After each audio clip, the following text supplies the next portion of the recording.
Hi there, I'm Jim Zirin, and welcome back to more Conversations in the Digital Age.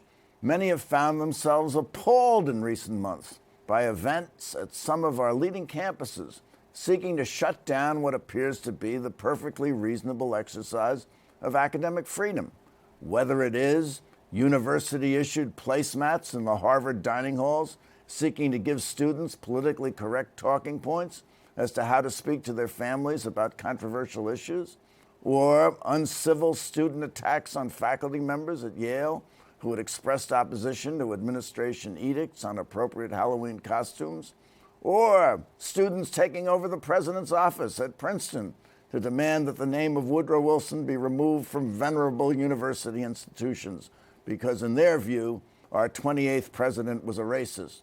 Here to help us understand what is going on is Anne Marie Slaughter. Anne Marie Slaughter is president and CEO of New America, a Washington think tank. She was the first woman to hold the post of Director of Policy Planning in the U.S. State Department.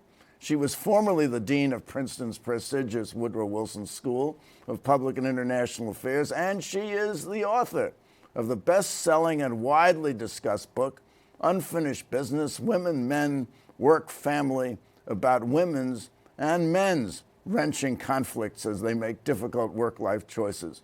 Anne Marie Slaughter, we are delighted to have you back on the program. I'm delighted to be here. Now, what is going on at our universities? I mean, when I went to college, as did you, I thought students were there to learn and teachers were there to teach.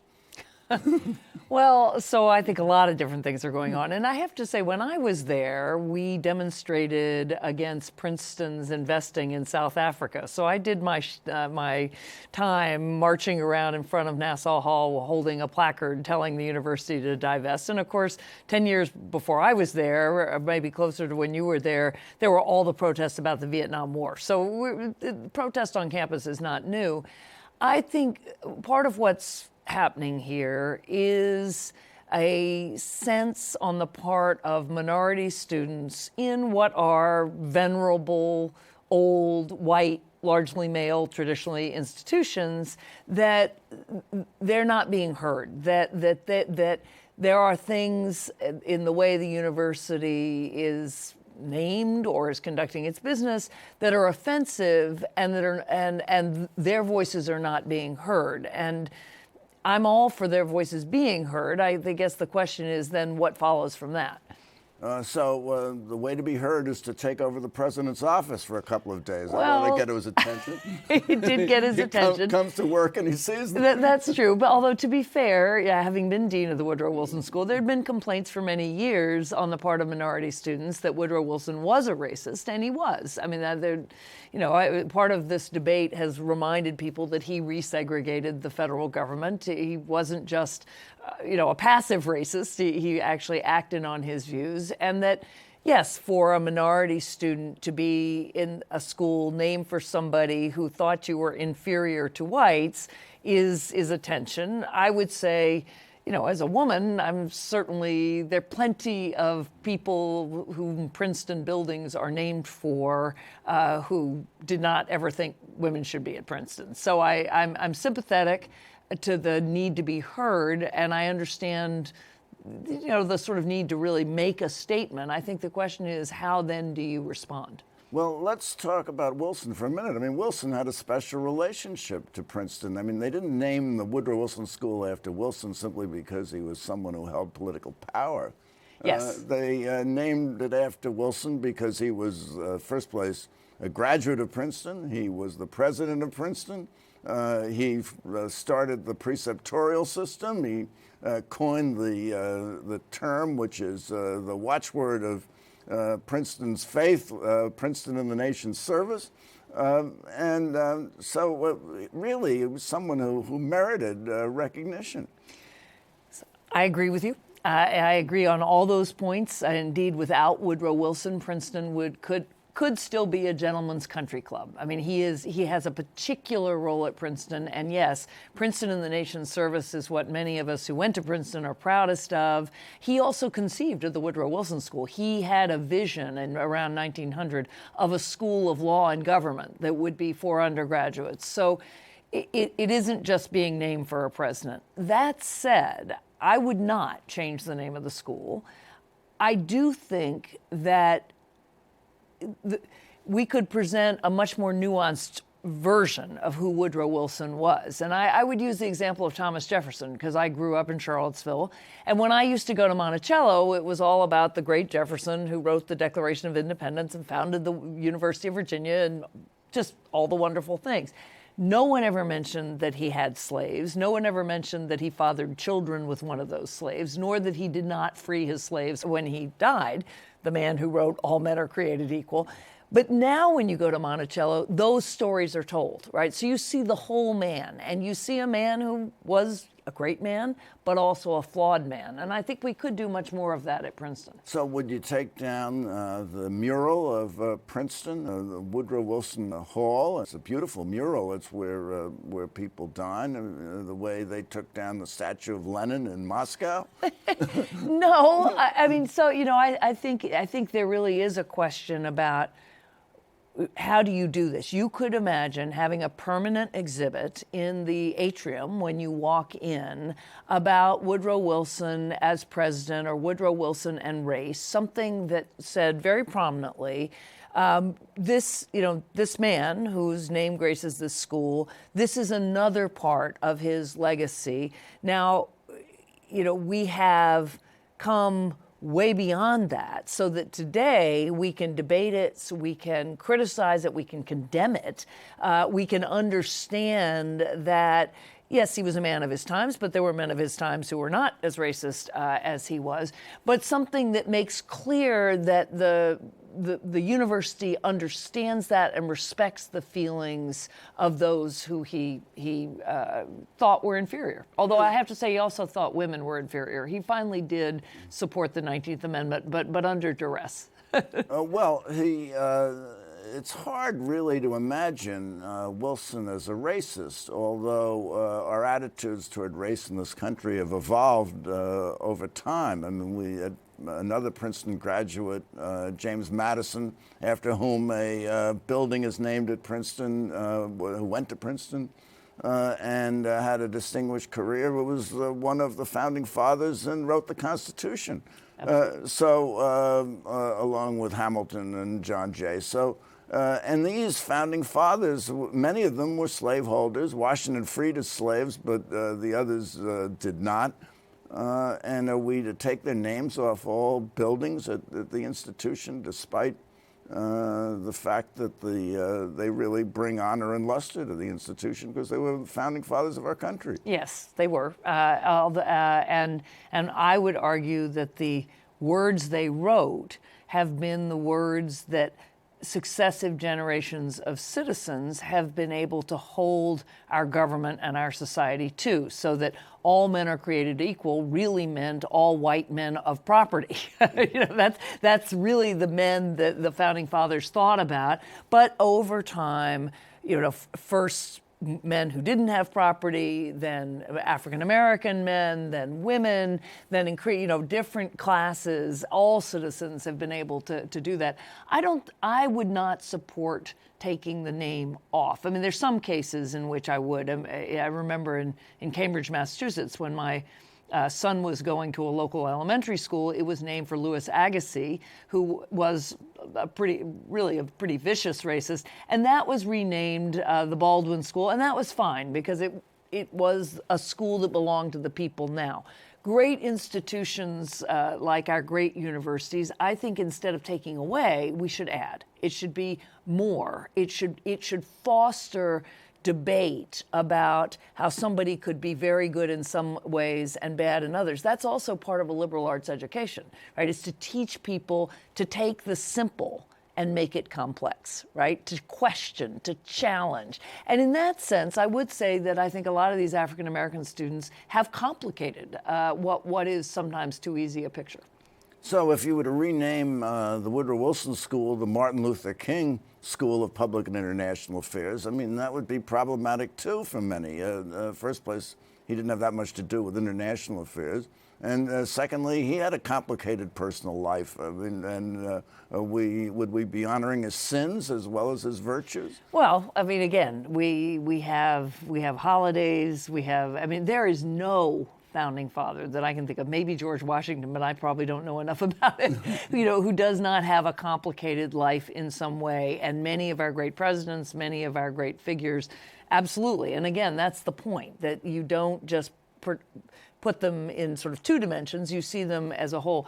I would not rename the Woodrow Wilson School the Martin Luther King School. I could imagine naming a lecture hall in it or some part of it for Martin Luther King, or probably better, for some Princeton graduate who had played a really progressive role on race to add to the picture. But what I think is important is I watched the videos at Yale where lots of people were appalled that this young African-American woman was screaming at the Erica Christakis. Right, well, but she was actually screaming at Nick Christakis. The right, husband, yeah. The husband. And, when you looked at it, you thought, wait a minute, this, as you said, this isn't civil debate. But what I saw was a young woman who felt she really just wasn't being heard. And her scream was just the frustration of, why can't you hear me? And she was saying, and I thought with some justice, my college needs to be a place where I feel safe. It is my home. It is my dorm. And I have to feel safe here, and you're not hearing me.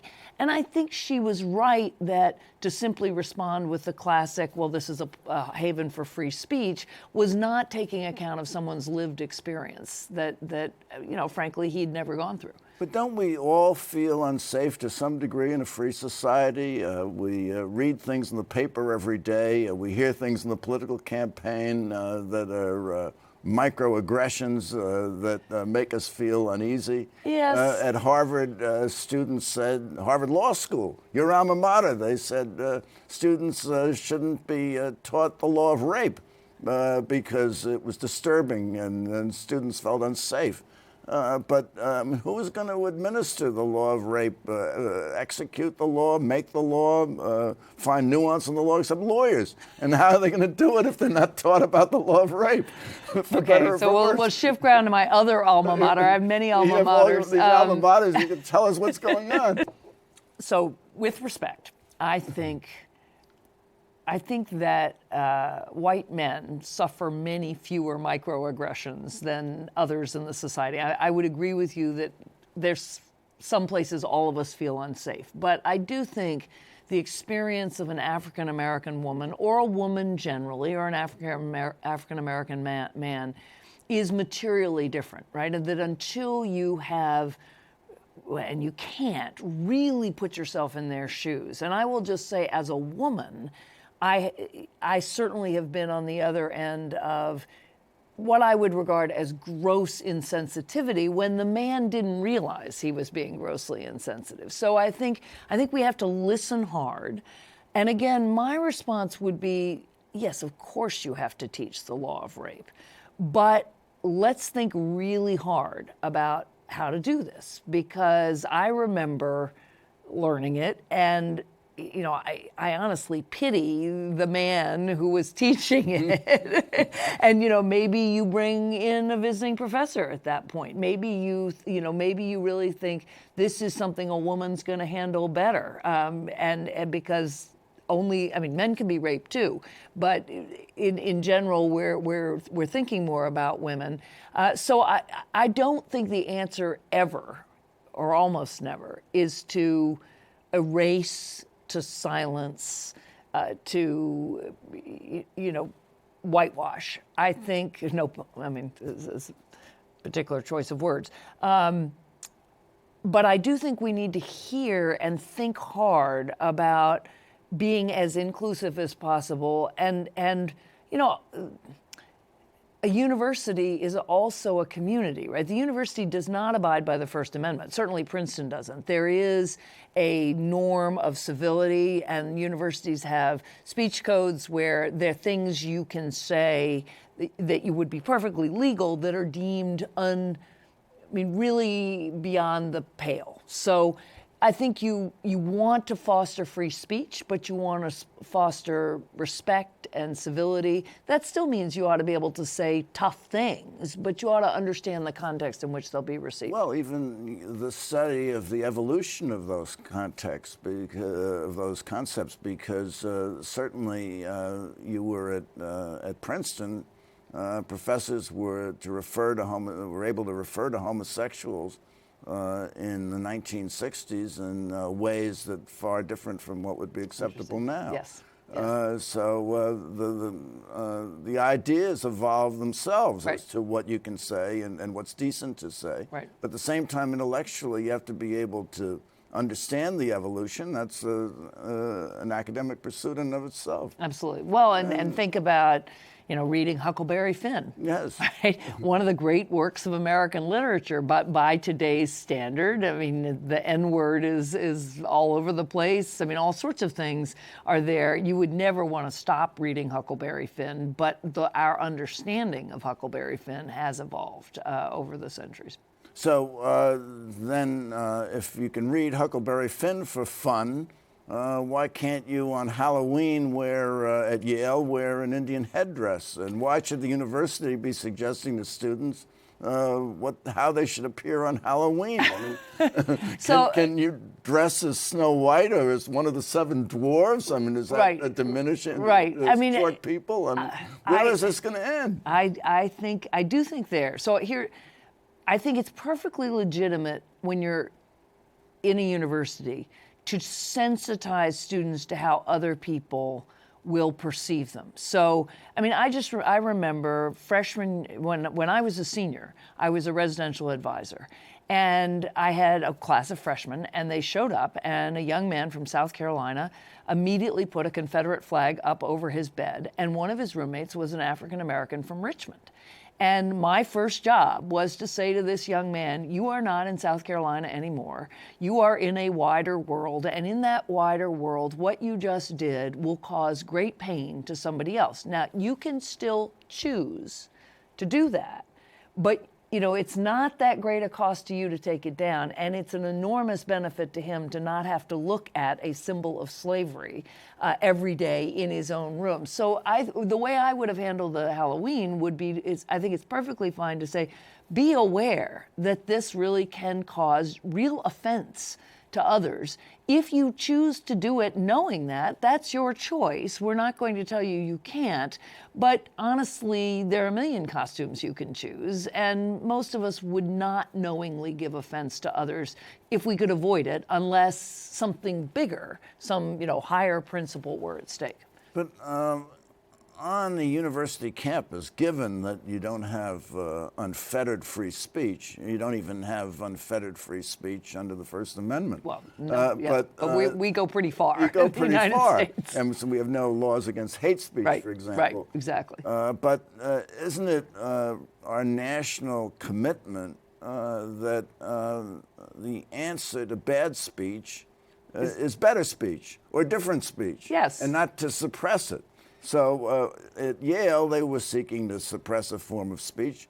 And what was the speech? Wearing an Indian headdress is funny on Halloween. Well, so I mean, I don't recall exactly, but I didn't think they were banning those headdresses. I thought they were issuing guidelines. Well, the guidelines were that you should think long and hard, as you put it, before when you wear costumes at Halloween, either turbans or feathers or blackface, redface, and any costume that might give offense to other people. Well, so what I would say is, and it depends a lot. I mean, there's a big difference. We often say it's political correctness. Another way to talk about it is civility and respect. But I would say it is perfectly fine to have a conversation about how other people understand it. Actually, it's a great way of raising these issues and having people talk about it. And not all women, not all minorities take things the same way, right? There are plenty of people who are fine, you take it that way, but there are others who are not, and then talk about what the norms of civility and respect are, and then let people choose what they want. I mean, because again, you can choose to give offense, that's fine. You can choose it, but then you should know what you're doing. You shouldn't do it unintentionally. Well, at Harvard, they took a different tack.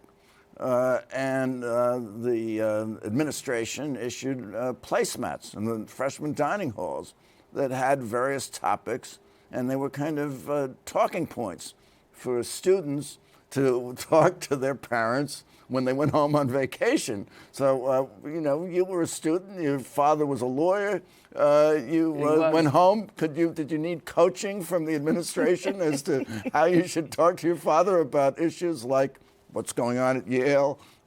Should we be admitting Syrian refugees? Right. All the other contemporary issues. I mean, as a matter of fact, I think many students sort of enjoy the vigorous debate over the dinner table at home. I remember very clearly saying to my father that it was a good thing that I was starting where I was, because if I started where he was at young, I was going to end up as a reactionary. I was so mad at him, now I'm his age then, and I certainly understand his positions. That one, I have to say, does strike me as very inconsistent with the mission of a great university. I mean, the point is to teach students to debate and to think critically and to think independently and form their own ideas. Yes, exactly. So that surprises me. There's no code here, and I do think, as I said before, I think part of the point is to take something that seems simple and look at it from different angles and understand it isn't so simple, but I would have left students to their own devices when they went home. Well, and it's illustrated by what actually happened at Harvard, because the Student Republican Club published a placemat with different talking points and different answers, and they sought to distribute those, and then the university said, well, they were going to withdraw all placemats. Right. They apologized to everyone, and they said the whole idea was ridiculous. But, I will say something else. We talked about the Vietnam War, and, lots of students occupied the administration buildings. That was never going to stop the Vietnam War, but that's what they were really frustrated about. I think many African American students, what they're really frustrated about is that they are living in a country where they're seeing videos of African American men being gunned down by police officers, and they feel, how can this be? How can it be 2016? And you can still see someone who's unarmed being shot in the back. And that, it happens to whites, but far, far, far less often. So I think part of this, what's going on here is kind of displaced anger. And it's coming out on the things they can affect, like the naming of a building or a protest, where what we should really be doing is channeling that anger into productive protests on the real issues of the day, which are very important issues. Well, and have the students who want to rename at Princeton delete the name Woodrow Wilson School. Have they really considered the many distinguished black graduates of the Woodrow Wilson School who are using that cachet to advance their professional careers? So we're going to change the name. So you say, well, I was formerly a graduate of the Woodrow Wilson School. Now I'm a graduate of who knows what. Well, I don't know. There are places that have changed their name, so I don't know what they actually do about that. But this is also youth versus age. I think if you take a poll of the graduates, there is very little support for changing the name among African Americans or anybody else. The students often feel differently, and I think the undergraduates feel differently than the graduate students. After all, the graduate students chose to come to the Woodrow Wilson School knowing that's what it was named.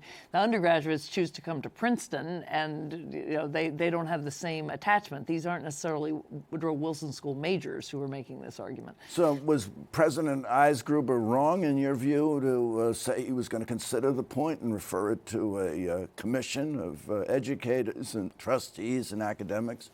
You know, initially I was very surprised, but on reflection, I think he was right. I think what he was doing, and of course, you know, President Eisgruber is a constitutional law scholar. He's written on the First Amendment. And I think what he was saying is, I hear you. I hear you, and I am not going to dismiss you out of hand. I'm not going to say, oh, you're young, or oh, you don't understand. I hear that this is important to you, and I'm going to take it seriously.